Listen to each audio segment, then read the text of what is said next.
Ser podcast.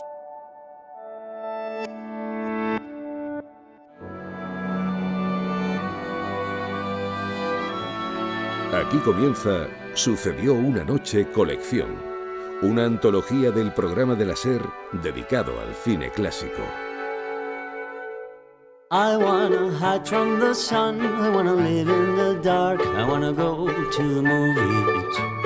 Nobody's waiting outside, but I feel alright, 'cause I'm here on my own. I can kiss Marion and Jane, I can sing in the rain, I can be Superman. I'll never come out again. Las estrellas míticas, los grandes directores, las películas inolvidables. Dirige y presenta Antonio Martínez. Muy buenas y bienvenidos a este especial de Sucedió una noche colección. Ante todo, feliz año nuevo a todo el mundo y espero que estéis pasando unas bonitas fiestas. Hoy, en vísperas de la Noche de Reyes, seguro que muchos todavía andan a vueltas con los regalos. Si veis un regalo muy gordo, gigante, un regalo muy caro que no tiene tarjeta, es mío. En este caso, nosotros siempre os aconsejamos regalar cine, ya sean películas, libros sobre el tema y, por supuesto, también música de cine. Una buena banda sonora es, en nuestra opinión, un regalo perfecto. ¿Qué les ha parecido? Precioso. Y muy fino. Yo hubiera preferido un rock and roll de Elvis Presley o un blue de Louis Astro, pero por lo visto no había en la tienda. Con el permiso de ustedes voy a meterlo en la bolsa para que no coja pelusa. Pues eso, que en este programa os vamos a proponer 4 de las mejores bandas de la historia de la música de cine, que en nuestra opinión pueden resultar un excelente regalo de Reyes. Vamos con ello. I wanna hide from the sun, wanna live in the dark, and I'll never come back. El espectáculo está a punto de comenzar, pero no se alarmen ustedes, no les cobraremos la entrada.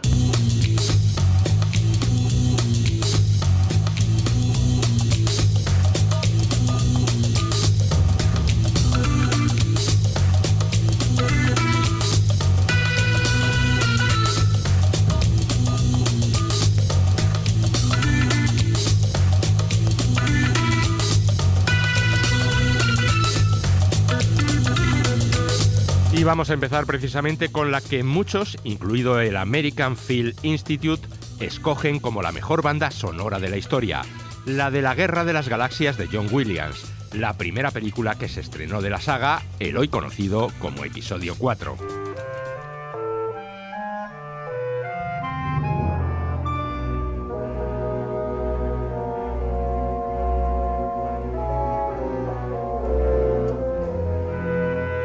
Hoy en día nos parece bastante evidente que una película como La Guerra de las Galaxias necesitaba una banda sonora propia, una banda sonora que fuera épica, mística y dramática, a la altura del espectáculo que ofrecía el film.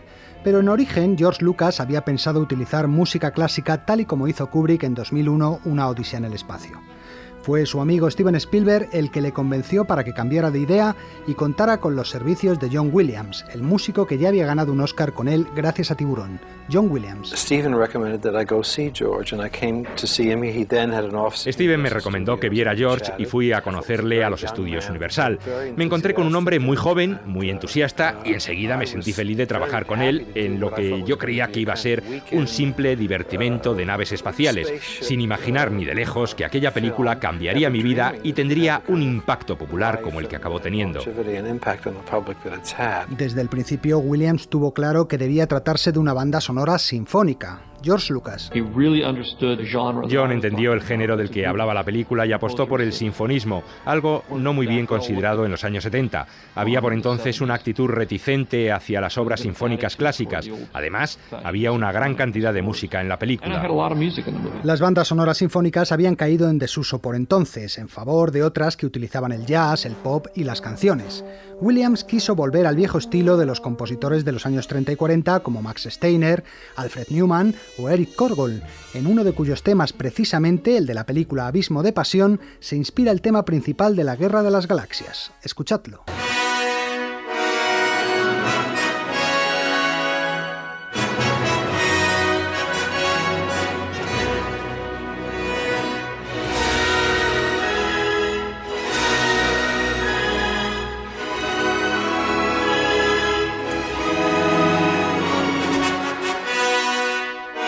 Aunque algunos le acusan de plagio, Williams siempre lo ha justificado como un homenaje y una declaración de intenciones de su vuelta al sinfonismo clásico.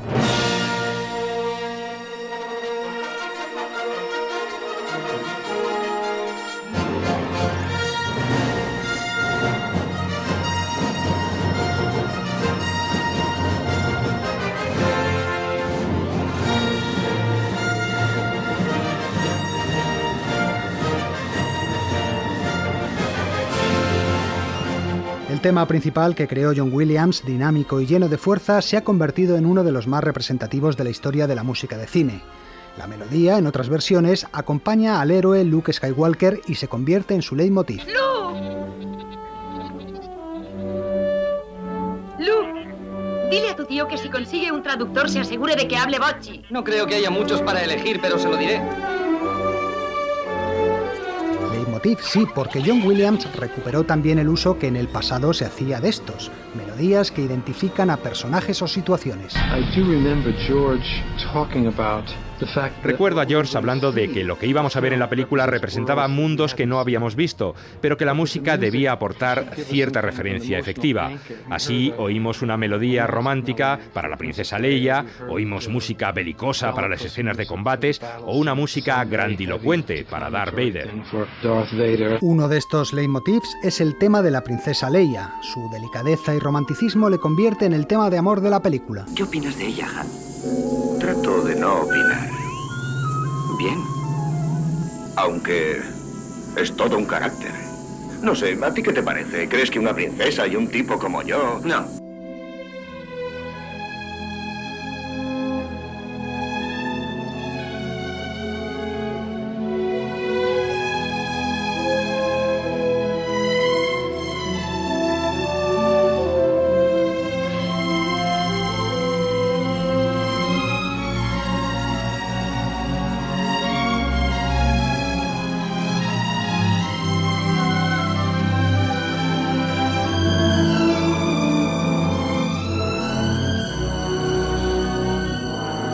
El leitmotiv de Darth Vader, con su famosa marcha, no aparecerá hasta la siguiente película, El Imperio Contraataca, pero aquí encontramos otros, como el de los Jabbas, de aire juguetón, o el mucho más inquietante de los moradores de las arenas, atonal y con fuerte percusión. Será mejor que nos cobijemos. Los moradores de las arenas huyen fácilmente, pero volverán pronto, y en mayor número.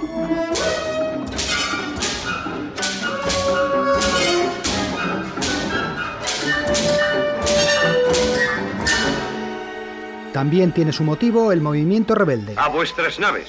Y que la fuerza os acompañe. La fuerza no es lo único que les acompaña, sino una melodía que aparece en numerosos momentos en la película, todos aquellos que tienen que ver con la rebelión contra el Imperio.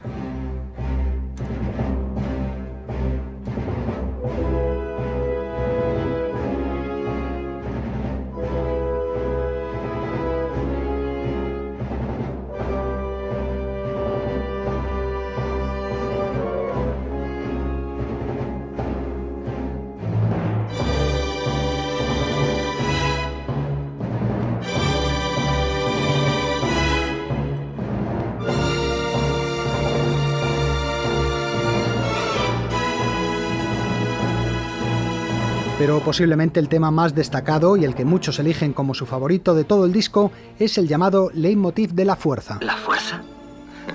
La fuerza es lo que le da al Jedi su poder. Es un campo de energía creado por todas las cosas vivientes. Nos rodea, penetra en nosotros y mantiene unida a la galaxia. Este tema acompaña habitualmente al personaje de Obi-Wan Kenobi y suena en numerosos momentos, como aquel en el que Luke observa la puesta de los 2 soles de Tatooine y sueña con una vida de aventuras.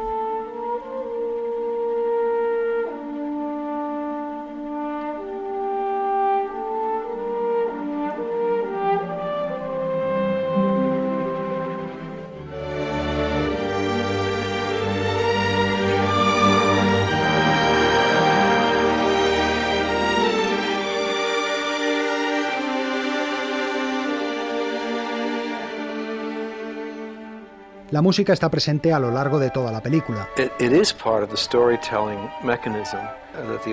Es parte del mecanismo que cuenta la historia. El público recibía identificaciones melódicas con personajes o situaciones que convertían la música en un punto de referencia mucho más importante que lo que era habitual en otras películas contemporáneas. Además de los diferentes leitmotivs de personajes, hay música descriptiva que acompaña certeramente las secuencias de acción o las de suspense, como la escena del triturador de basura. Esto me huele muy mal. ¡Las paredes se mueven! ¡No os crucéis de brazos! ¡Tratad de contenerlas con algo!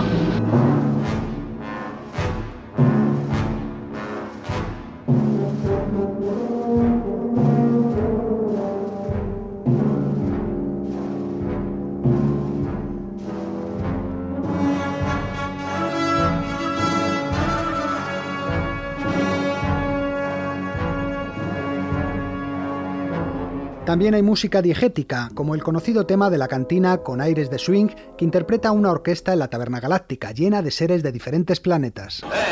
Aquí nos servimos a seres raros como ese. ¿Qué? Tu androide tendrá que esperar fuera. Aquí no los admitimos. Espera fuera, no conviene crear problemas. Estoy totalmente de acuerdo, señor.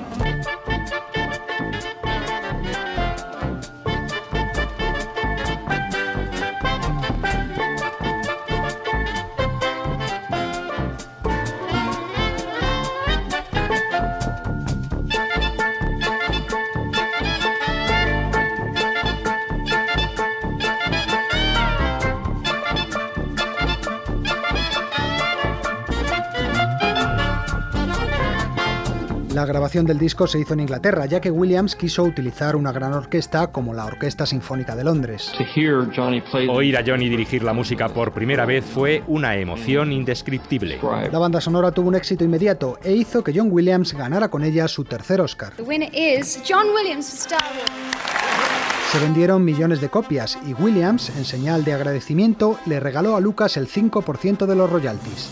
El director, consciente también de la importancia que tenía la música en el éxito de la película, también le dio al músico un pequeño porcentaje de los beneficios del film.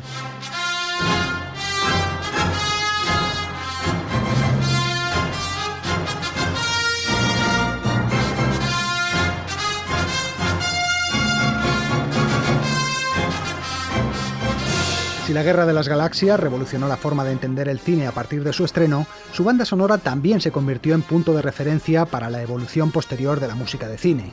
Se resucitaron las partituras sinfónicas, se volvió a las grandes orquestas y se marcaron de nuevo los conceptos que debían presidir una buena partitura cinematográfica, es decir, subrayado de la imagen, descripción y temas para los personajes. He sentido algo extraño, casi he podido ver a los lejanos. Eso está bien, has dado tu primer paso hacia un mundo sin límites.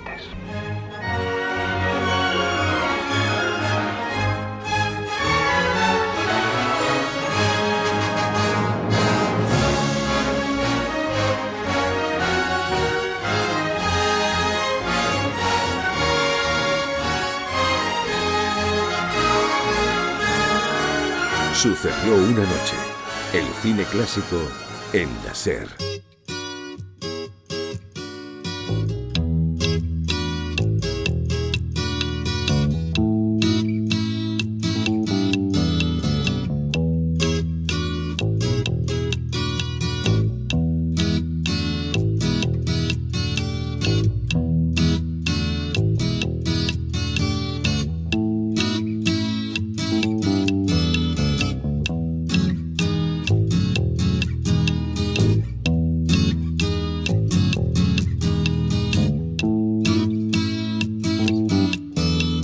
La siguiente banda sonora que os proponemos es la de Dr. Zhivago, una de las grandes superproducciones de la historia del cine.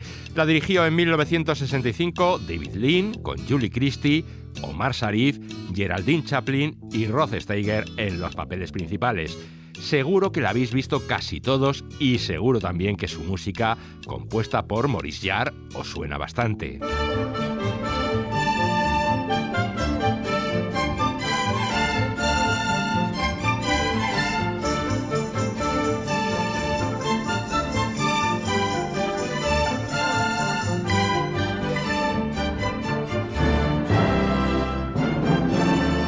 Más de 3 horas de metraje, miles de extras, paisajes espectaculares y una epopeya que mezcla el drama romántico con un fresco histórico sobre la Revolución Rusa. El zar está en la cárcel.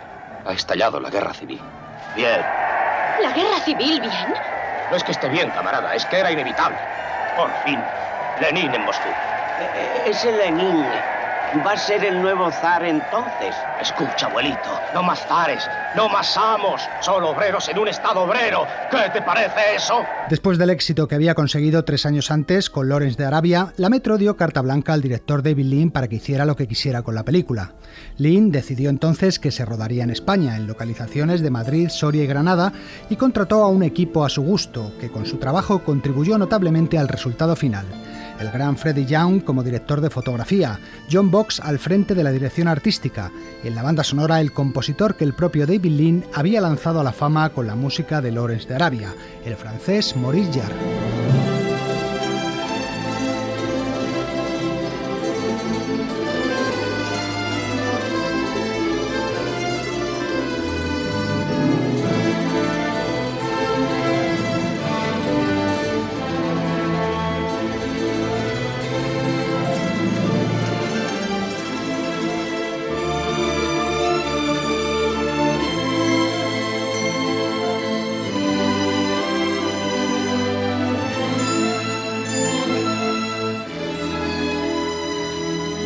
Maurice Jarre debía componer una partitura que fuera a la vez épica para las escenas históricas, pero romántica y emotiva al mismo tiempo, ya que no debemos olvidar que la película es ante todo una historia de amor. No quiero quedarme aquí esperando. Podríamos ir a... Bariki no. Lo descubrirían más tarde o más temprano. Sí, pero tardarán. ¿Y si nuestros días están realmente contados? Sí, será mejor que los vivamos antes de que nos separen. Una parte importante de la banda sonora la constituían los valses y otras piezas elegantes para las fiestas a las que el personaje de Julie Christie acude con Rod Steiger y que ilustran el ambiente refinado de la Rusia zarista. Este lugar debe de ser terriblemente caro, señor Komarowski. Lo es.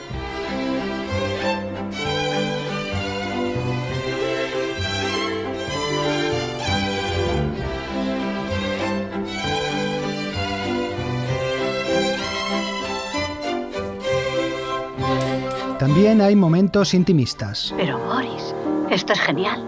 Por un momento pensé que era Rachmaninoff. O las marchas de los soldados.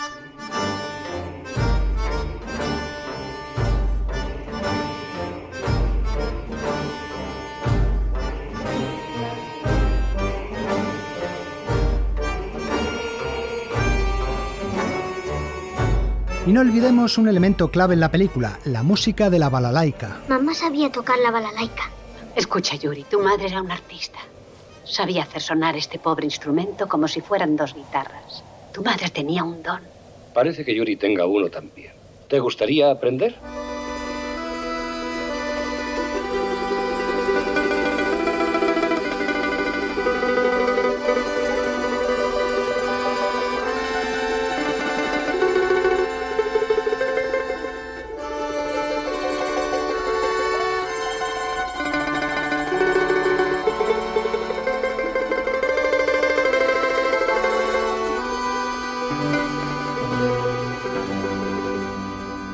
El compositor quería conseguir un sonido que recordara vivamente a Rusia, pero que fuera dulce y romántico al mismo tiempo. Maurice Jarre. La balalaika es muy melódica, tiene un sonido que te envuelve, es como si te estuviera abrazando. Solo había un problema. Yo creía que aquí todo el mundo sabía tocar la balalaika. Pues no, estaban en Hollywood y en la orquesta de la Metro no había nadie que supiera tocarla. We couldn't go to Russia, of course. During this time, Dr. Zhivago was no. And somebody one day said, you should... No podíamos ir a Rusia. Dr. Zhivago, el libro, estaba vetado allí. Entonces alguien me dijo, ve a una iglesia rusa ortodoxa que hay en Hollywood, pregunta y quizá encuentres a alguien. Así que fui el domingo por la mañana y pregunté, ¿hay alguien aquí que toque la balalaika? Y un ruso muy amable me contestó que él sabía tocarla. Le pregunté que si podía conseguir más gente que tocara el instrumento y me dijo, claro, no hay problema. Así que reunió a un grupo de unas 20 personas y se presentaron colocaron en el lugar de ensayo. Tocaban muy bien, pero el problema es que no sabían leer música de una partitura y tuve que enseñarles individualmente los 16 compases del tema de Lara. Otro elemento que destaca en la partitura es la fuerza de los coros vocales. Cantarán más afinados después de la revolución. Maurice Jarre dispuso para la grabación de un coro de 40 voces.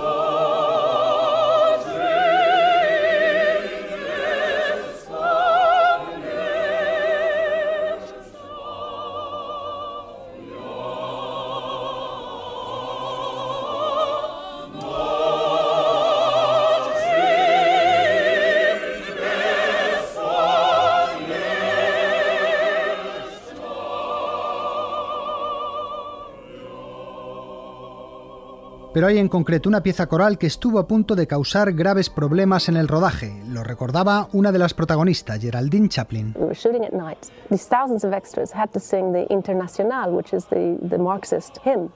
Rodábamos de noche y los extras españoles cantaban a coro la Internacional, el himno marxista. Todos se lo sabían. Hay que recordar que había habido una guerra civil en España y era la época del régimen de Franco, muy represivo.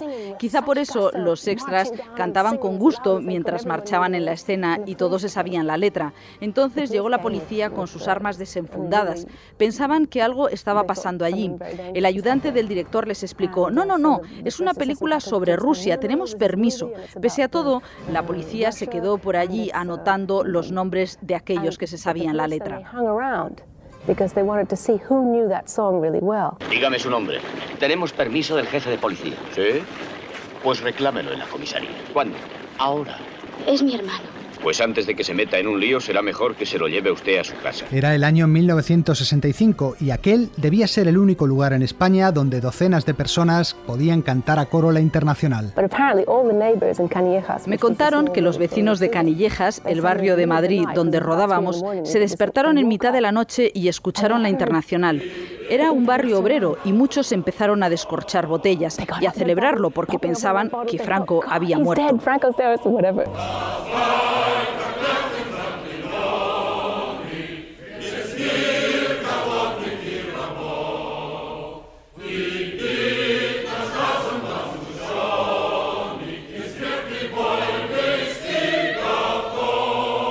Pero la pieza que ha pasado a engrosar por derecho la antología de los mejores momentos de la historia de la música cinematográfica es el llamado tema de Lara. ¿De Lara?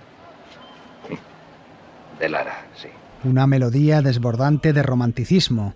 Maurice Jarre sabía que era la parte más importante de la partitura. And I wrote one theme, and the next morning I said, David, I want to show you something. I play the theme on the piano. Escribí un tema y a la mañana siguiente le dije: David, voy a enseñarte algo, y lo toqué para él al piano. Pero me dijo: Maurice, yo creo que puedes hacerlo mejor. Me quedé un poco decepcionado porque la pieza me gustaba, pero volví a casa y escribí otro tema diferente. Entonces me dijo: demasiado triste.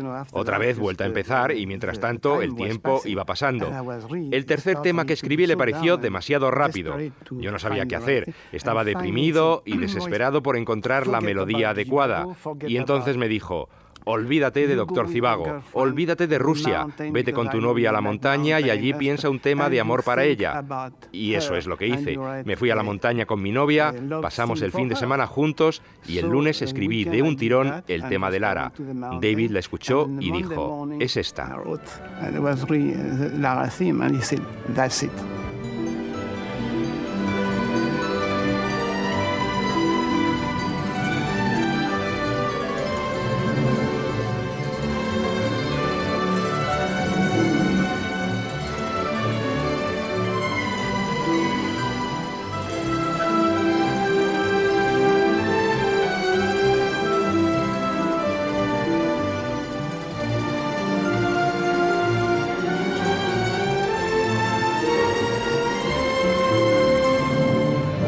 Dr. Zivago tuvo un éxito espectacular. Se convirtió en una de las películas más taquilleras de la historia hasta esa fecha. Omar Sharif.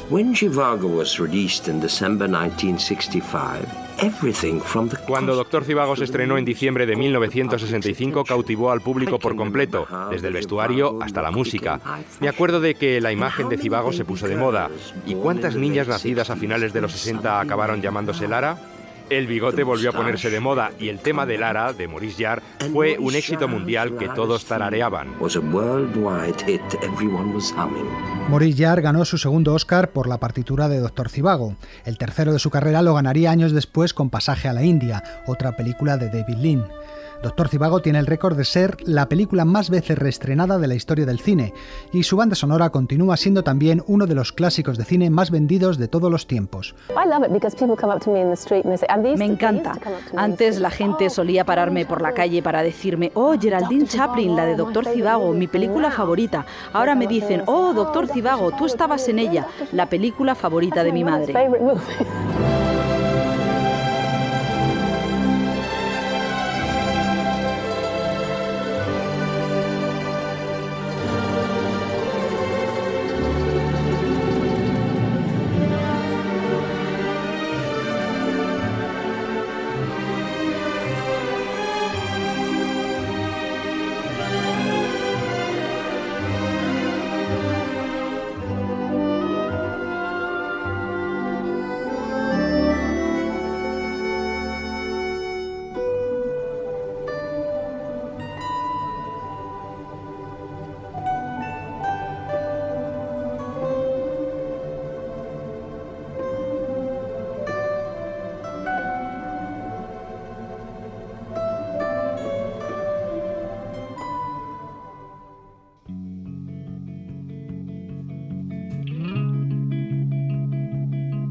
Vamos con la siguiente banda sonora, que no es otra que la de Vértigo, de Entre los Muertos, el clásico de Alfred Hitchcock, protagonizado por James Stewart y Kim Novak, una fascinante historia de amor y misterio más allá de los límites de la muerte. Entiendo.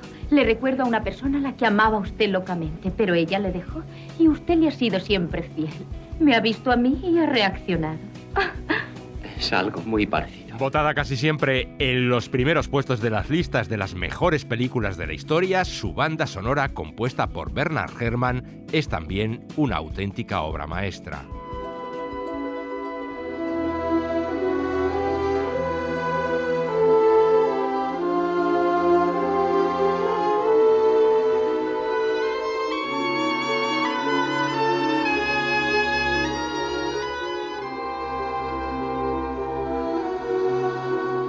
En cierto modo, Alfred Hitchcock y Bernard Herrmann se parecían bastante. Ambos vivieron al margen del Star System del cine de su época, como raras avis que iban siempre por libre.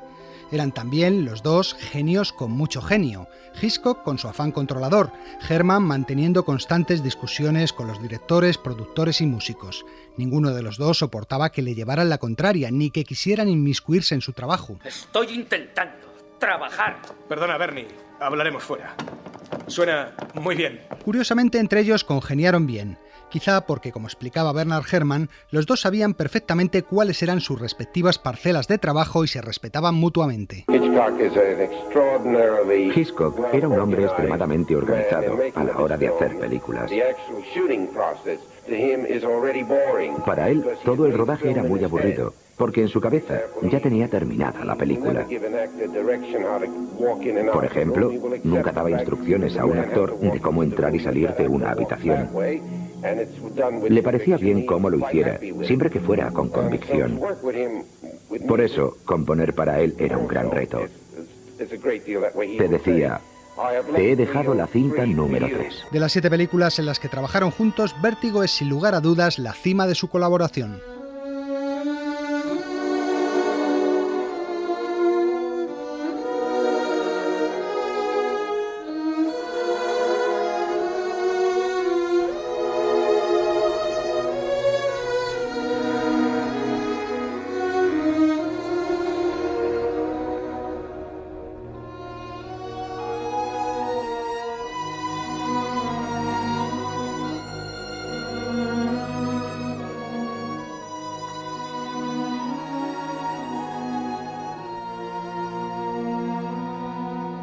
La música de Bernard Herrmann contribuye, como en pocas películas, a crear la fascinante atmósfera romántica y de misterio que envuelve la historia. Pocas veces en el cine la música ha expresado tan magistralmente las pasiones, miedos y obsesiones que viven los protagonistas. Herrmann consideraba su música como un personaje más de la película. El cine necesita de la música por naturaleza. El teatro no necesita música. Las obras sobre el escenario y algunos programas de televisión en directo tampoco. Pero en el momento que escribes una escena para una película, la música es imprescindible. El subrayado musical de Vértigo apunta a lo psicológico, nos hace sentir lo mismo que están sintiendo los personajes.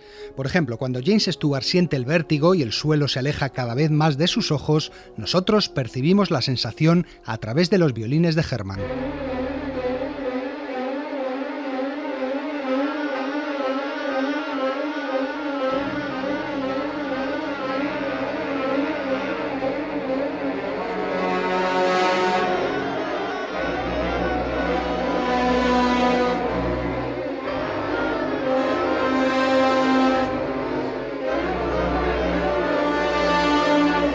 La música describe la enfermedad psicológica que sufre el protagonista. Hay música para dipsómanos, y música para melancólicos, y música para hipocondríacos. En este caso, acrofobia, es decir, miedo a las alturas. ¿Y esta semana has tenido algún mareo?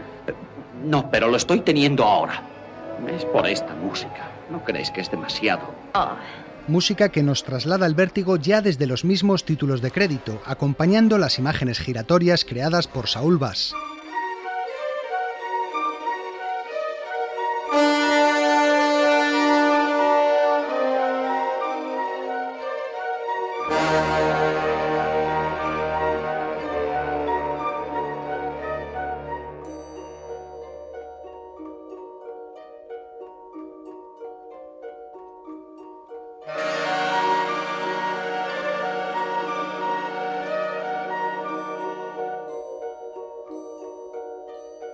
Este es uno de los temas más recordados de la banda sonora. Su estructura en forma de espiral es muy típica de Bernard Herrmann, como explica el director Martin Scorsese.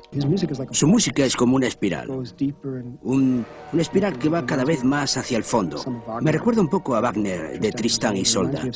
Tienes la sensación de que el desenlace no llega nunca y siempre retoma cuando creías que estaba llegando. Es una especie de remolino con un impacto emocional y psicológico enorme. Otro tema destacado es el dedicado a Carlota, la mujer del pasado que parece haber tomado posesión de Kim Novak y cuyo cuadro contempla hipnotizada en el museo. Oiga, me hace usted el favor. ¿Quién es la señora del cuadro? ¿Qué está mirando aquella señorita? Carlota. Está en el catálogo. Retrato de Carlota.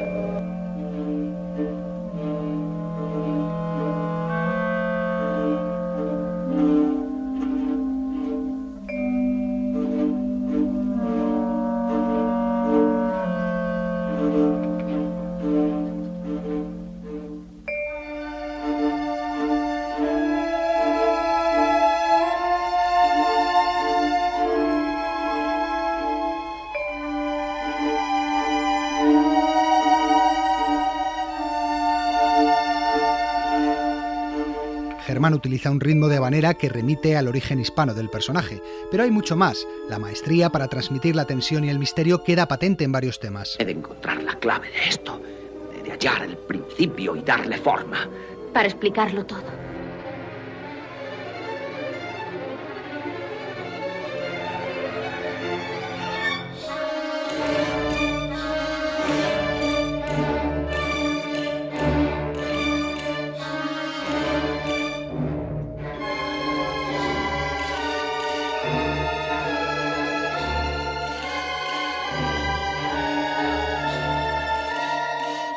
Es en torno al personaje de Kim Novak donde Herrmann da rienda suelta a su romanticismo, con un tema de amor que es uno de los grandes clásicos de la música de cine. Scotty, no estoy loca, no quiero morir. Pero hay algo dentro de mí que me dice que sí. Scotty, no me abandones. Estoy aquí, a su lado. Tengo miedo.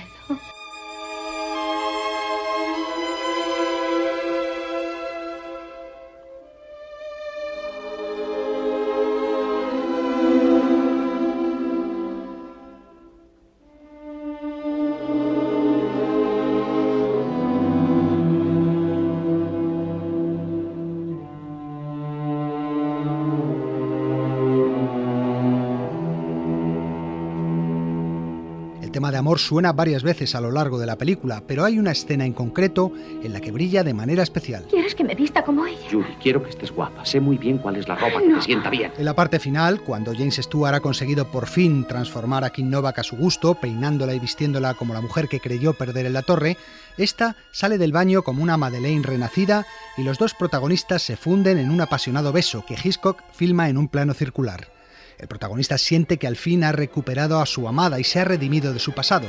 La música estalla entonces en todo su esplendor.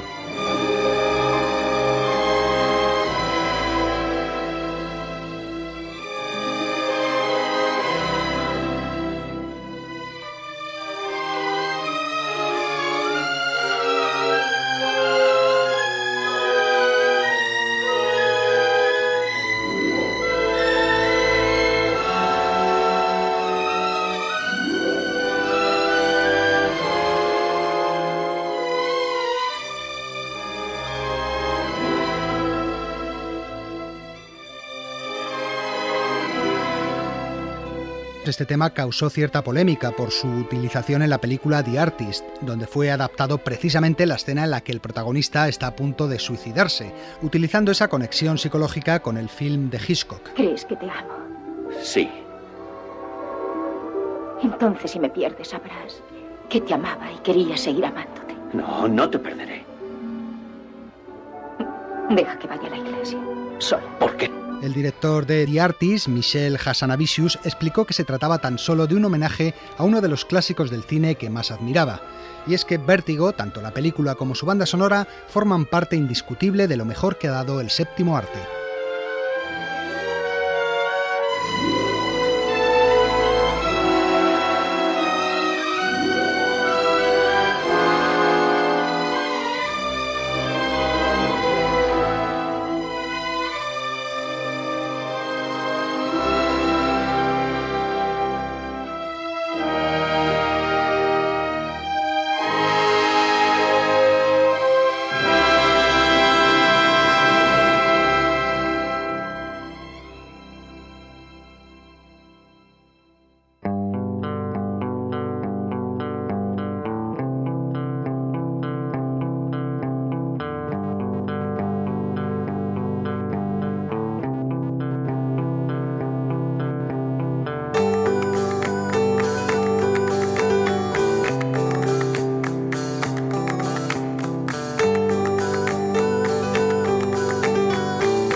Y vamos a terminar no con una, sino con 3 bandas sonoras, ya que resulta difícil contemplarlas cada una por separado.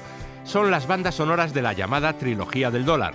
Trilogía que forman los spaghetti westerns Por un puñado de dólares, La muerte tenía un precio y El bueno, el feo y el malo. Las 3 películas fueron dirigidas en los años 60 por Sergio Leone, protagonizadas por Clint Eastwood y musicadas por Ennio Morricone. 10.000, 12.000... En la polvorienta plaza de un pueblito mexicano yacen una veintena de cadáveres. Ante ellos, un hombre cubierto con un viejo poncho guarda su revólver. Es Clint Eastwood, cazarrecompensas de pocas palabras y gatillo fácil. Clint cuenta los cuerpos y calcula la recompensa, porque la muerte tenía un precio. 19, 21, 25 y 4.29. ¿Qué te pasa, muchacho? Nada, viejo. Que no me salía la cuenta. Ahora está bien. Eastwood ya puede montar en su caballo y cabalgar hacia el horizonte, mientras la popular melodía silbada nos anuncia la palabra fin.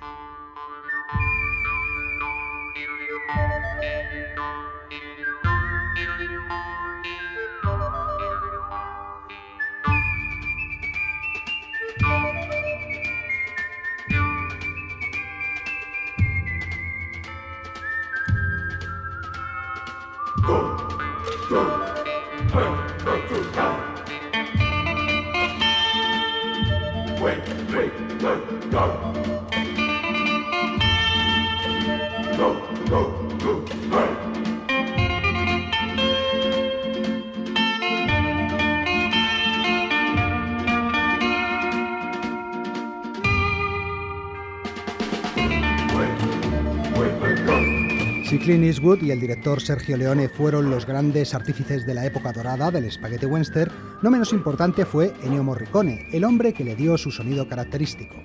El género se llamaba así por tratarse de producciones mayoritariamente italianas y muy diferentes al cine del oeste tradicional.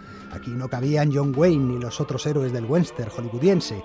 Los protagonistas eran tipos de piel curtida y dientes amarillos, en una ambientación polvorienta que destilaba mal olor, sudor y calor. Pero oye, tú, ¿es que has dormido vestido? No quería ensuciarte las sábanas. Un cine sin apenas mujeres, en el que no había romanticismo posible. ¿Has visto a las mujeres? No son mujeres, son viudas. Es un pueblo de viudas. No hay ocupación para el que no sabe disparar. Y que mostraba una violencia explícita y salvaje. Están todos muertos. ¡Qué matanza han hecho! Para ese cine no valían tampoco las melodías vibrantes de Elmer Bernstein o Dimitri Tiomkin, sino que necesitaba un sonido propio. Cuando me necesiten, me dan un silbido. Estaré en la taberna. Sí, los silbidos eran característicos, pero también instrumentos como la guitarra eléctrica, el órgano o las trompetas, además de la innovadora presencia de los coros y de los efectos de sonido integrados con la música.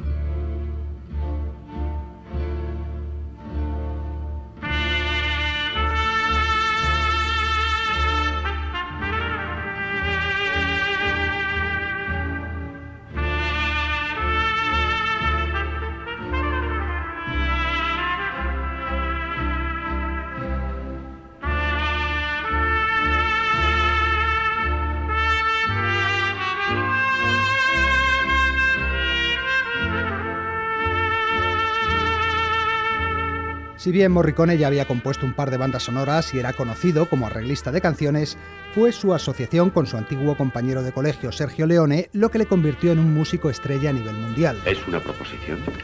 Una sociedad al 50%. Bueno, mirándolo bien, creo que me conviene aceptar. Entonces, ¿formada la sociedad? Formada la sociedad. Leone decía de él que más que su compositor era su guionista. Muchas veces sustituía los diálogos por música, ya que ésta expresaba mejor que las palabras lo que quería contar el director. Las melodías se acoplaban como un guante a las imágenes, y es que, como explicaba Bruno Damario, el guitarrista que tocó en estas bandas sonoras, a menudo Leone construía las escenas a partir de la música. En la historia de la banda sonora en Italia, la música siempre se había adaptado a las imágenes y esa sincronización habría sido difícil de conseguir, pero Leone fue lo suficientemente listo para pedir a Morricone que escribiera primero la música y después rodar las escenas a partir de esta para que encajaran. La trilogía del dólar es el nombre que reciben las 3 películas que perfilaron el género del spaghetti western. Se llama así porque el dinero es lo que motiva a todos los personajes en cada historia. Si yo supiera que llegaba mi última hora, diría dónde están los dólares. Lo diría palabra. Una vez muerto, ¿de qué sirve el dinero? Y dímelo, y yo te juro que apenas eche mano a los $200,000, honraré tu memoria. Mira, te lo juro, una misa diaria en memoria tuya cantada. Las 3 no son secuelas unas de otras, pero en todas ellas el protagonista es Clint Eastwood, vestido siempre con el mismo poncho, el mismo sombrero y el mismo cigarro colgando de los labios. Es curioso cómo consigue usted encontrarse siempre en el sitio preciso y en el momento justo. No mencione mi nombre. En ninguna conocemos su nombre, aunque en El bueno, el feo y el malo le apodan el rubio y en La muerte tenía un precio el manco. Las 3 películas también presentan el mismo estilo cinematográfico. Cercanísimos primeros planos, largos silencios seguidos de estallidos de violencia y diálogos cortos pero contundentes. Verás, el mundo se divide en 2 categorías. Los que tienen revólver cargado y los que cavan. Tú cavas. Y por supuesto, en las 3 está la música de Ennio Morricone. Well, I've wandered all over your green growing land, and wherever your crops are, I'll lend you my hand. On the edge of your cities, you'll see me, and then I come with the dust, and I'm gone with the wind. La clave fue esta canción de un oscuro cantante californiano llamado Peter Tevis, al que Morricone había producido este tema a principios de los años 60. Se titulaba Pastures of Plenty y era una versión de un clásico de Woody Guthrie. Sergio Leone la escuchó y le pidió a Morricone que reprodujera ese mismo sonido. Ennio Morricone. Leone quería ese arreglo exactamente con una melodía encima, y eso es ni más ni menos el tema central de Por un puñado de dólares.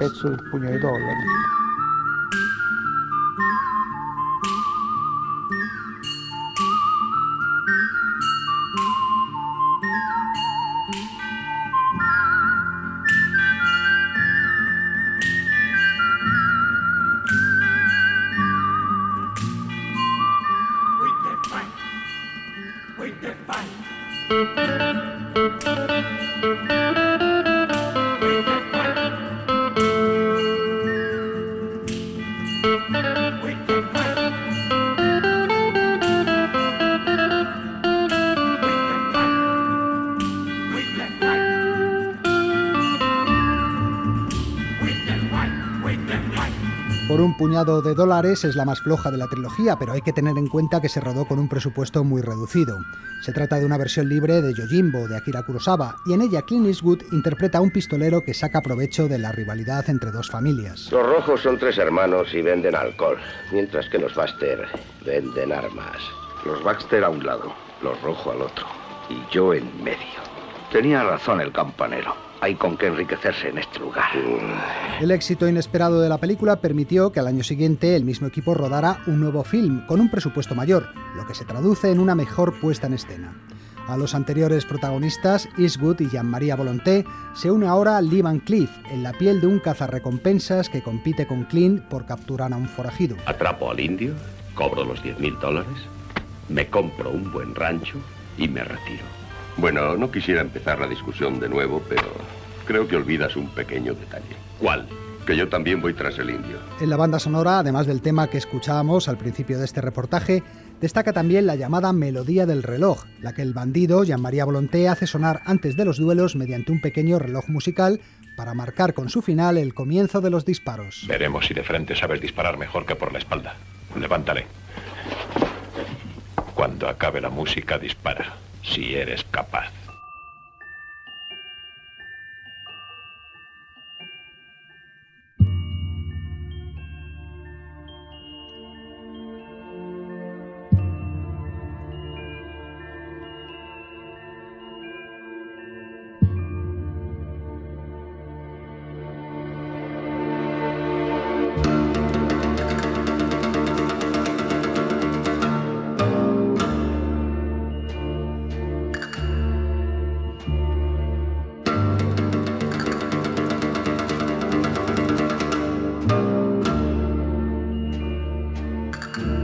La muerte tenía un precio es una banda sonora continuista, ya que Morricone recurre a los mismos instrumentos, sonidos y efectos que utilizó en la anterior película. Yo decido cuándo debo cambiar de opinión. En un documental sobre el músico dirigido por Carles Prats en 2001, el propio Morricone lo explicaba así. En las películas sucesivas, el modelo ideal permanece. Pero luego la guitarra, por ejemplo, es sustituida por el baranzano. Esto para la muerte tenía un precio. Pero sucesivamente se han abolido los dos. Y en El bueno, el feo y el malo, el instrumento que conducía la película era una guitarra eléctrica. Tocada como golpeada, con un cierto eco.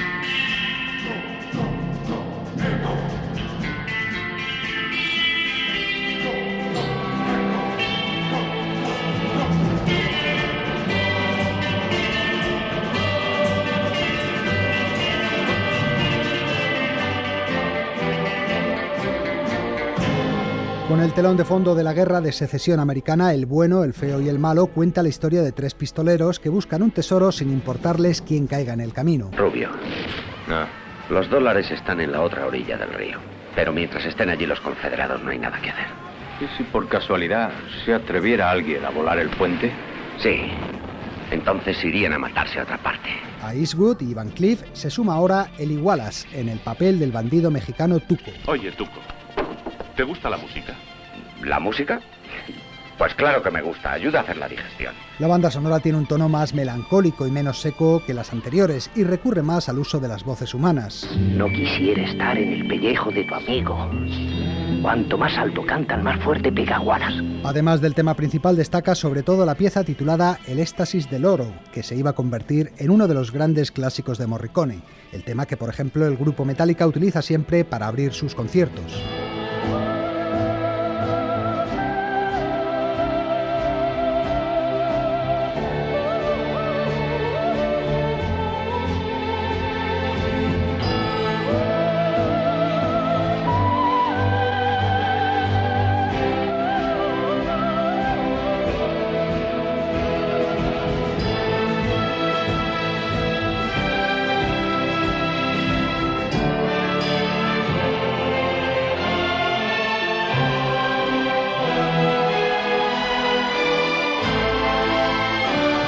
Sergio Leone y Ennio Morricone siguieron combinando sus esfuerzos en otros spaghetti westerns, como Agáchate maldito y Hasta que llegó su hora, pero la trilogía del dólar tiene capítulo propio en la historia del cine.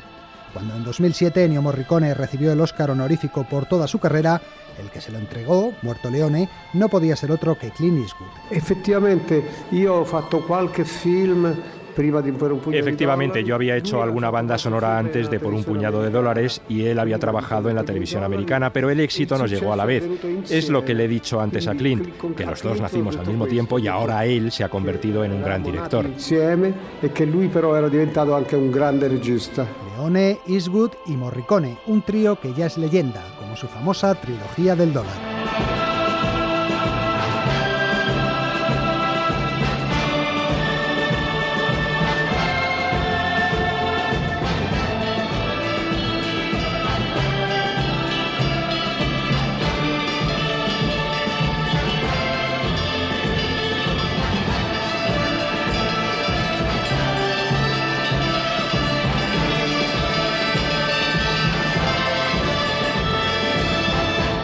Sucedió una noche.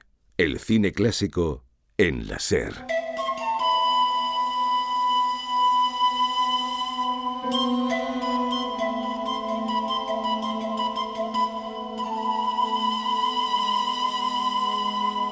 Pues este ha sido el especial de Sucedió una noche colección que hemos dedicado a 4 de nuestras bandas sonoras favoritas.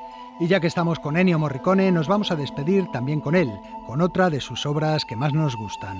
La de la película Érase una vez en América, que dirigió también Sergio Leone, aunque esta vez la cosa no iba de spaghetti western, sino de gángsters. Y nada más, que tengáis unos felices Reyes Magos y nos escuchamos la semana que viene con Sucedió una noche ya en su formato habitual. ¡Chao!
Cadena SER.